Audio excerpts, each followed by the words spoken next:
السلام علیکم ورحمۃ اللہ وبرکاتہ۔ عزیز طلبہ، آج صحیح مسلم کتاب الایمان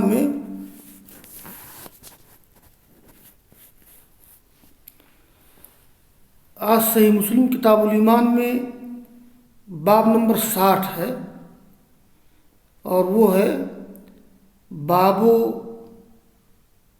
بیان الوسوسۃ فی الایمان وما یقولہ من وجدہا، یعنی ایمان کے بارے میں وسوسہ کا بیان، اور جو شخص ایمان کے بارے میں اپنے دل میں وسوسہ پائے تو کیا کہے۔ تو اس باب میں 2 چیز بیان کی گئی ہے۔ ایک تو ایمان کے بارے میں وسوسہ کا پایا جانا، یہ ایمان کی منافی نہیں ہے، آدمی اس سے اسلام کے دائرے سے خارج نہیں ہوتا ہے، اور اگر کوئی شخص ایمان کے بارے میں اپنے دل میں وسوسہ پائے تو اللہ تعالیٰ سے پناہ طلب کرے، یعنی کہے اعوذ باللہ من الشیطان الرجیم، اس لیے کہ اس طرح کے وسوسے شیطان کی طرف سے ہوتے ہیں۔ تو باب بیان الوسوسۃ فی الایمان وما یقولہ من وجدہا، یہاں وسوسہ کا معنی ہے یہ بالکل ابتدائی خیال جس میں شک شامل نہ ہو، جیسے ایک ابتدائی خیال آدمی کے دل میں آئے اور گزر جائے۔ میں نے جو ذکر کیا تھا کہ دل میں آنے والے وسوسے اور خیالات کی 5 قسمیں ہیں، تو ان میں ایک پہلی قسم یہ میں نے بتائی تھی، حاجس، یعنی الشیء الذی وقع فی القلب ابتداء ولم یقف فیہ ولم یتردد، یعنی جو خیال آدمی کے دل میں ابتداء آئے، ٹھہرے نہیں، وہ خیال چلا جائے، تو اس کو حاجس کہتے ہیں۔ میں نے بتایا تھا کہ ایک دوسری قسم تھی خاطر، یعنی وہ خیال جو آدمی کے دل میں آئے، تھوڑی دیر ٹھہرے اور گزر جائے، اس کو خاطر کہتے ہیں۔ اور حدیث نفس، وہ خیال جو آدمی دل میں لائے کہ وہ کرے کہ نہ کرے، برابر ہو، کرنا نہ کرنا، بغیر کسی ترجیح کے، پھر گزر جائے، تو ان تینوں خیالات پر کوئی مواخذہ نہیں ہے اگر ان کا تعلق خیر سے ہے، کوئی ثواب نہیں اگر ان کا تعلق خیر سے ہے، اور کوئی مواخذہ نہیں اگر ان کا تعلق شر سے ہے۔ البتہ میں نے بتایا تھا کہ خیال کی چوتھی قسم ہے ہم، یعنی کوئی خیال آدمی اپنے دل میں لائے کہ اور یہ ہے کہ اس کو میں کروں گا، تو کرنے کے خیال آئے، اور کرنا اور نہ کرنا دونوں ہو، مگر کرنا راجح ہو، لیکن یہ ارادہ اور خیال قوی نہ ہو، تو اس کے بارے میں یہ باب میں آ چکا ہے کہ اگر ہم کا تعلق خیر سے ہے تو اللہ تعالیٰ ایک نیکی لکھتا ہے، اگر ہم کا تعلق شر سے ہے، آدمی نے کسی برائی کا ارادہ کیا ہم کے معیار پر، تو اللہ تعالیٰ برائی نہیں لکھتا ہے، ہاں اگر وہ کرے تو برائی لکھ دیتا ہے۔ البتہ خیال کی ایک 5ویں قسم عزم ہے، پختہ ارادہ، یعنی آدمی دل میں خیال لائے، پختہ ارادہ کرنے کا ہو، تو اگر عزم کا تعلق خیر سے ہے تو ثواب ملے گا، اگر اس کا تعلق شر سے ہے تو سزا ملے گی۔ یہ بات آ چکی ہے۔ یہ جو وسوسہ کا ذکر اس باب میں آیا ہے، تو وسوسہ کا مطلب ہے بالکل ابتدائی خیال، یعنی وہی ابتدائی خیال کہ جو شک کے معنی میں نہ ہو، جس میں شک شامل نہ ہو، تو ایسا وسوسہ، ایسا ابتدائی خیال جس میں شک شامل نہ ہو، تو اگر ایمان کے بارے میں ایسا وسوسہ پیدا ہو جائے تو اللہ تعالیٰ اس کو معاف کرے گا، بلکہ یہ ایمان کی دلیل ہے۔ تو یہاں الوسوسۃ دون الشک، وسوسہ سے مراد وہی ابتدائی خیال ہے جو شک کے علاوہ ہو۔ کیوں؟ اس لیے کہ فإن الشک یفضی الی الشرک حتی یتوب الانسان، اگر کسی کے دل میں ایمان کے بارے میں شک پیدا ہو جائے، یعنی ایسا شک جو شرک کی طرف لے جائے، تو آدمی کو اس سے توبہ کرنا ضروری ہے۔ یہاں وسوسہ سے مراد بالکل ابتدائی خیال ہے جو شک کے مرحلے میں نہ ہو، یعنی شک سے بالکل نچلے درجے کا ایک ابتدائی خیال دل میں آئے، گزر جائے، جیسے کہ آگے حدیث میں ذکر کیا جا رہا ہے کہ آدمی کبھی کبھی یہ سوچتا ہے کہ بھئی اللہ نے آسمان پیدا کیا، اللہ نے زمین پیدا کی، اللہ نے ساری چیز پیدا کی، فوراً شیطان دل میں وسوسہ لاتا ہے تو اللہ نے کسی نے پیدا کیا۔ یہ وسوسہ ہے، شک کے مرحلے میں نہ ہو۔ اگر یہ وسوسہ شک کے مرحلے میں ہو، یعنی شک کی شکل میں ہو، تب تو آدمی کو شرک کی طرف لے جائے گا، توبہ کرنا ضروری ہے۔ تو وسوسہ سے مراد بالکل ابتدائی خیال دیکھیے، اور آپ نے فرمایا اس کے بارے میں، یہ پہلی روایت ہے ابو ہریرہ رضی اللہ تعالیٰ عنہ کی، جاء ناس من اصحاب النبی صلی اللہ علیہ وسلم فسألوہ، آئے کچھ لوگ صحابہ کرام میں سے اور آپ سے سوال کیا کہ انا نجد فی انفسنا ما یتعاظم احدنا ان نتکلم به، یعنی ہم لوگ اپنے دل میں ایسا وسوسہ پاتے ہیں کہ جس کو بولنا بھی ہم بہت بڑا سمجھتے ہیں، یعنی جس کو بولنا بھی ہم بہت بڑا گناہ سمجھتے ہیں، چاہے جائے کہ اس کا عقیدہ رکھنا، اس کا اعتقاد رکھنا۔ تو آپ نے کہا کہ اوقد وجدتموہ، کیا ایسا تم لوگوں نے محسوس کیا ہے، یعنی تمہارے دل میں کوئی وسوسہ آیا اور تم لوگ اس کو بولنے کو بھی بڑا سمجھ رہے ہو، چاہے جائے کہ اس کا اعتقاد رکھو؟ لوگوں نے کہا کہ ہاں۔ تو آپ نے کہا کہ ذاک صریح الایمان، یہ خالص ایمان کی دلیل ہے۔ اس لیے کہ اگر آدمی کے دل میں ایمان نہ ہوتا تو آدمی ایمان کے برخلاف آنے والے کسی خیال کو بہت بڑا نہ سمجھتا کہ اس کو بولنا بھی جرم سمجھے۔ اچھا، آگے اس کا ذکر آ رہا ہے جو میں نے مثال دی تھی ابھی، دیکھیے۔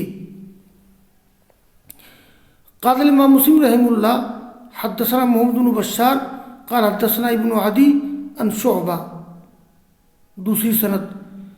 قال امام مسلم رحمہ اللہ حدثنی محمد بن عمرو بن جبلة بن ابی رواد و ابو بکر بن اسحاق قال حدثنا ابو الجواب عن عمار بن رزیق کلاہما عن الاعمش عن ابی صالح عن ابی ہریرہ عن النبی بہذا الحدیث۔ یہ جو حدیث ابھی گزری ہے تو امام مسلم اور بھی اس کئی سندوں سے اس کو ثابت کر رہے ہیں۔ یہاں دیکھیے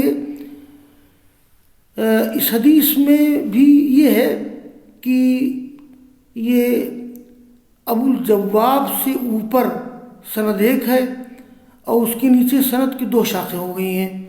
دیکھیے، ایک شاخ یہ ہے حدثنا محمد بن بشار قال حدثنا ابن ابی عدی عن شعبہ، دوسری سند ہے حدثنی محمد بن عمرو بن جبلة بن ابی رواد و ابو بکر بن اسحاق قال حدثنا ابو الجواب عن عمار بن حدثنا ابو الجواب عن عمار بن رزیق کلاہما عن الاعمش۔ یہ اعمش سے اوپر سند ایک ہے، یعنی اعمش روایت کرتے ہیں ابو صالح سے، ابو صالح روایت کرتے ہیں ابو ہریرہ سے، اور ابو ہریرہ روایت کرتے ہیں رسول اللہ صلی اللہ علیہ وسلم سے، اور اعمش کے نیچے جو سند ہے اس کی دو شاخ ہو جاتی ہے۔ ایک شاخ یہ ہے کہ اعمش کے شاگرد عمار بن رزیق، ان کے شاگرد ابو الجواب، اور ان کے شاگرد ابو بکر بن اسحاق، ان کے شاگرد محمد بن عمرو بن جبلہ بن ابی رواد، اور دوسری شاخ میں یہ اعمش کے شاگرد ہیں شعبہ کے شاگرد ابن عدی کے شاگرد محمد بشار۔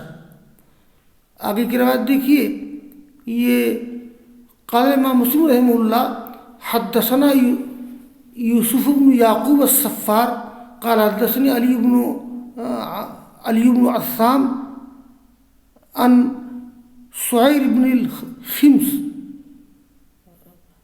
عن مغیرۃ عن ابراہیم عن علقمہ عن عبداللہ۔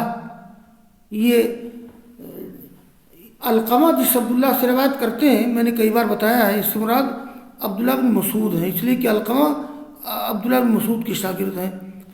انہوں نے کہا کہ پوچھا گیا اللہ کے رسول سے وسوسہ کے بارے میں، یعنی وہی بالکل ابتدائی خیال جو شک کے مرحلے میں نہ ہو، تو آپ نے کہا کہ دل کا مذہب محض ایمان، جیسے آدمی کے دل میں کوئی ایسا خیال آ جائے اور آدمی اس کو بولنا بہت بڑا گناہ سمجھے جائے کہ اس کا اعتقاد رکھنا، تو یہ ایمان کی دلیل ہے۔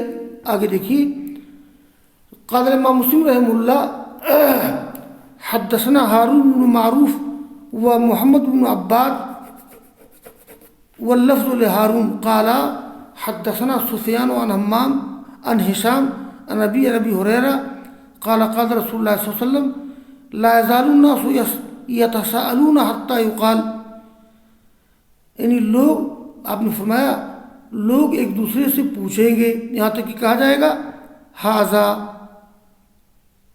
یعنی یہ کہا جائے گا، یہاں یہ مقولہ ہے قالو کا، اس کو اللہ نے پیدا کیا، تو اللہ کو کس نے پیدا کیا؟ شیطان جھٹ سے لے آتا ہے اس خیال کو۔ فمن وجد من ذلك شيئا فليقل آمنت باللہ، اگر کوئی شخص اپنے دل میں ایسا پائے تو کیا کہہ دے؟ آمنت باللہ۔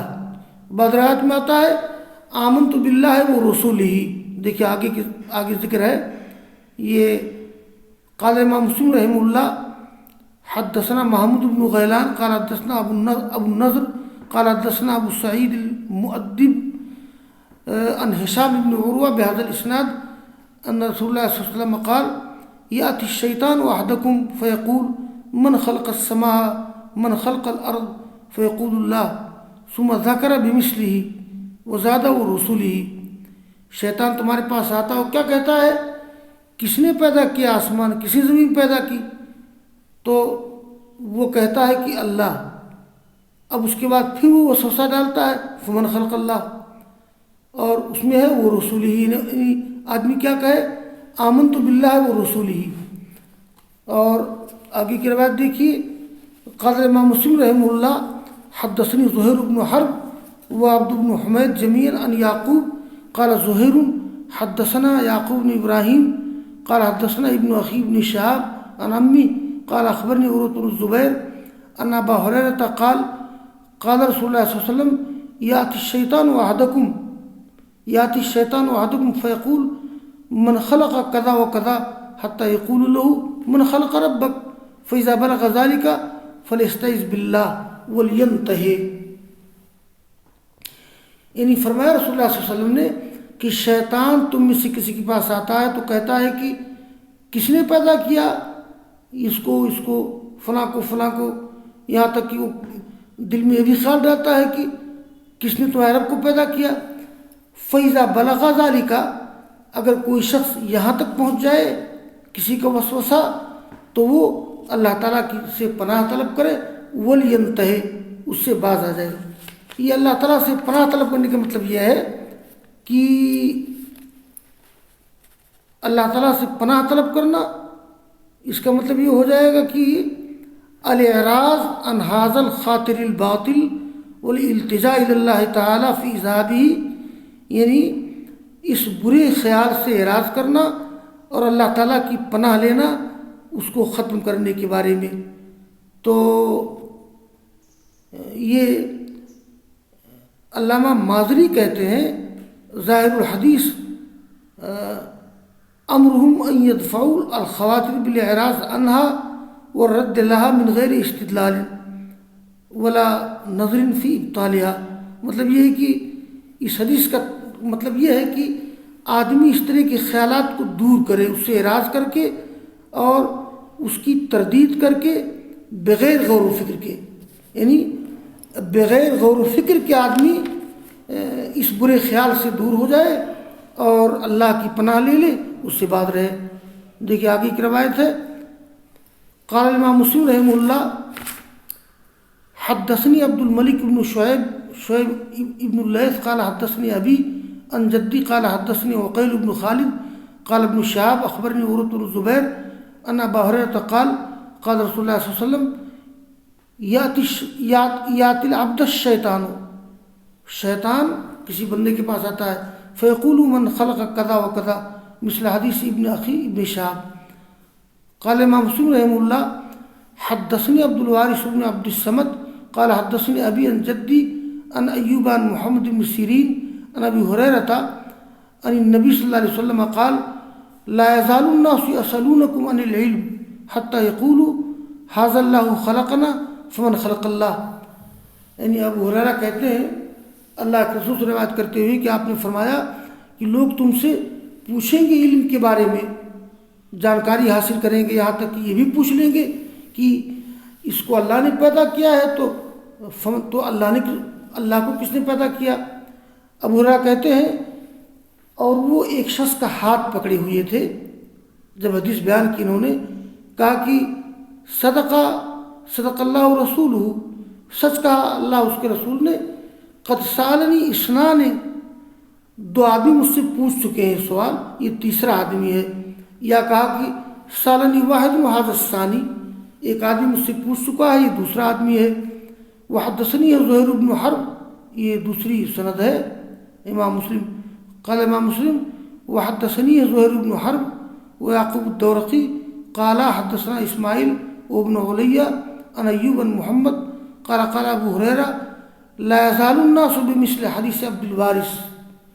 لا يزال الناس جو گزری ہے وارث حدیث کی طرح، غیر انه لم يذكر النبي في الاسناد ولكن قد قال في آخر الحدیث صدق اللہ ورسولہ. یعنی اس میں اس حدیث کی سند میں انہوں نے نبی کا ذکر نہیں کیا ہے، بس ابو ہریرہ نے صرف اتنا کہا ان ابی ہریرہ لا يزال الناس يسألونكم عن العلم حتى يقولوا هذا الله خلقنا فمن خلق اللہ تعالی. اس کے بعد کہا صدق اللہ و رسولہ. تو یہ صدق اللہ و رسولہ کا ہے نا، گویا اس حدیث کے مرفوع ہونے کی دلیل ہے. تو کس حدیث کے مرفوع ہونے کی کئی علامتیں ہیں. ایک علامت یہ بھی کوئی صحابی کوئی حدیث بیان کرے اور کہے کہ اللہ نے اس کے رسول نے صحیح فرمایا، اگرچہ وہ یہ نہ کہے کہ اللہ کے رسول نے فرمایا ہے. تو قال امام مسلم رحمہ اللہ وحدثني عبد الله الرومي قال حدثنا النضر بن محمد قال حدثنا اکرمہ وهو ابن عمار قال حدثنا يحيى قال حدثنا ابو سلمہ عن ابي هريرة قال قال لي رسول الله صلى الله عليه وسلم لا يزالون يسألونك يا ابا هريرة حتى يقولوا هذا الله فمن خلق الله. تو ابو ہریرہ نے حدیث بیان کی کہ مجھ سے فرمایا رسول اللہ صلی اللہ علیہ وسلم نے کہ لوگ پوچھیں گے تم سے ابو ہریرہ، یہاں تک کہ کیا کہیں گے ھذا اللہ فمن خلق اللہ. ابو ہریرہ کہتے ہیں کہ فبینا انا فی المسجد، اس درمیان کہ میں مسجد میں تھا، اذ جاءنی الناس من الاعراب، میرے پاس کچھ دیہاتی لوگ آئے اور کہا کہ یا ابا ہریرہ ھذا اللہ فمن خلق اللہ. یعنی جو بات رسول اللہ صلی اللہ علیہ وسلم نے ابو ہریرہ سے کہی تھی وہ بات کتنی سچ ثابت ہوئی. قال فاخذ حسن بکفہ، جن لوگوں نے یہ سوال کیا تھا کہ فمن خلق اللہ، تو ابو ہریرہ نے بطور زجر و توبیخ اپنے ہاتھ میں کنکریاں لی اور کنکریوں سے مارا ان کو، کہا کہ قوموا ہٹ جاؤ، دور ہو جاؤ، یعنی اس خیال کو ذہن سے نکال دو. صدق خلیلی. آگے کی روایت دیکھیے. قال امام مسلم رحمہ اللہ حدثني محمد بن حاتم قال حدثنا كثير بن هشام قال حدثنا جعفر بن برقان قال حدثنا يزيد بن الأسم قال سمعت ابا هريرة يقول قال رسول الله صلى الله عليه وسلم لا يسألنكم الناس عن كل شيء حتى يقولوا الله خلق كل شيء فمن خلقه. الفاظ میں بدلے ہوئے ہیں. آپ نے فرمایا کہ ابو ہریرہ لوگ تم سے ضرور پوچھیں گے ہر چیز کے بارے میں، یہاں تک کہ کہیں گے کہ اللہ خلق کل شیء، اللہ نے ہر چیز کو پیدا کیا، فمن خلقہ، کس نے اللہ کو پیدا کیا ہے. اور یہاں تک تو جو حدیث کا تذکرہ امام مسلم نے کیا ہے تو یہ گویا حدیث مرفوع ہے. آگے امام مسلم یہ بتا رہے ہیں کہ یہ حدیث قدسی بھی ہے، یعنی اللہ کے رسول نے فرمایا. اب تک تھا روایات میں، آگے ایک روایت آ رہی ہے کہ اللہ نے ایسا فرمایا. دیکھیے البتہ امام مسلم دو سند ذکر کیے، ایک سند میں یہ قال اللہ ان امت کا نہیں ہے، اور ایک سند میں کہ اللہ نے فرمایا ایسا. دیکھیے قال امام مسلم رحمہ اللہ حدثنا عبداللہ بن عامر بن زرارہ الحضرمی قال حدثنا محمد بن فضیل عن مختار بن فلفل عن انس بن مالک عن رسول اللہ صلی اللہ علیہ وسلم قال اللہ عز وجل ان امتک لا یزالون یقولون ما کذا ما کذا حتی یقولوا ھذا اللہ خلق الخلق فمن خلق اللہ. تو گزشتہ جو حدیثیں گزری ہیں یہ گویا حدیث قدسی بھی ہے. حدیث قدسی میں کیا ہوتا ہے کہ اللہ کے رسول کہتے ہیں کہ اللہ نے فرمایا اور وہ قرآن میں نہ ہو. اگر رسول فرمائے کہ اللہ نے فرمایا ہے لیکن وہ قرآن میں نہیں ہے، وہ حدیث قدسی ہے. یا رسول کہے کہ یہ کوئی صحابی کہے کہ کوئی صحابی روایت کرے رسول اللہ صلی اللہ علیہ وسلم سے اور رسول روایت کرے اللہ تعالیٰ سے، تو یہ انس بن مالک کہتے ہیں روایت کرے تو اللہ کے رسول سے کہ آپ نے کہا قال اللہ عز وجل، حدیث قدسی ہے. اللہ نے فرمایا ان امتک لا یزالون یقولون، تمہاری امت برابر کہے گی، کیا کہے گی؟ یقولون ما کذا ما کذا، ایسا کیسے پیدا ہوا، ایسا کیسے پیدا ہوا، یہاں تک کہ کہیں گے ھذا اللہ خلق الخلق، اس کو اللہ نے پیدا کیا، فمن خلق اللہ. تو گزشتہ جو حدیثیں ہیں اس کی حیثیت حدیث قدسی کی بھی ہے. دیکھیے اس باب کی آخری حدیث ہے، بلکہ ایک سند ذکر کر رہے ہیں وہی روایت، لیکن اس میں حدیث قدسی کی حیثیت اس کی نہیں ہے، عام حدیث کی ہے. قال امام مسلم رحمہ اللہ حدثنا اسحاق بن ابراہیم قال اخبرنا جریر وحدثنا ابو بکر بن شیبہ قال حدثنا حسین بن علی عن زائدہ کلاہما عن المختار عن انس عن النبی صلی اللہ علیہ وسلم بهذا الحدیث غیر ان اسحاق لم یذکر قال اللہ ان امتک. دیکھیے یہاں یہ اس حدیث کی یہاں تحویل کہاں ہوئی ہے؟ دیکھیے پہلی سند ہے امام مسلم کے استاد اسحاق بن ابراہیم، ان کے استاد جریر، اور دوسری سند میں امام مسلم کے استاد ابو بکر بن ابی شیبہ، ان کے استاد حسین بن علی، اور یہ وہ روایت کرتے ہیں زائدہ سے، اور یہ دونوں روایت کرتے ہیں مختار سے. یہ کلاہما سے مراد ہے زائدہ اور جریر اور زائدہ، تو یہ مختار سے روایت کرتے ہیں. یہ گویا یہ زائدہ سے اور مختار سے، مختار کے اوپر سند ایک ہے، مختار کے نیچے سند کی دو شاخیں ہو جاتی ہیں. کلاہما عن المختار عن النبی عن انس عن النبی صلی اللہ علیہ وسلم بهذا الحدیث غیر ان اسحاق لم یذکر. البتہ اسحاق بن ابراہیم یہ ذکر نہیں کیا کہ قال اللہ ان امتک. مطلب یہ جو دو سندیں ہیں، ایک سند میں حدیث اسی طرح سے ہے یعنی حدیث قدسی کے انداز میں، لیکن اسحاق بن ابراہیم کی سند سے جو روایت ہے اس میں حدیث قدسی نہیں ہے، بلکہ ان رسول اللہ صلی اللہ علیہ وسلم لا یزالون یقولون ما کذا ما کذا، اس طرح سے سند ہے. بس سبق مکمل ہوا. واخر دعوانا ان الحمد للہ رب العالمین.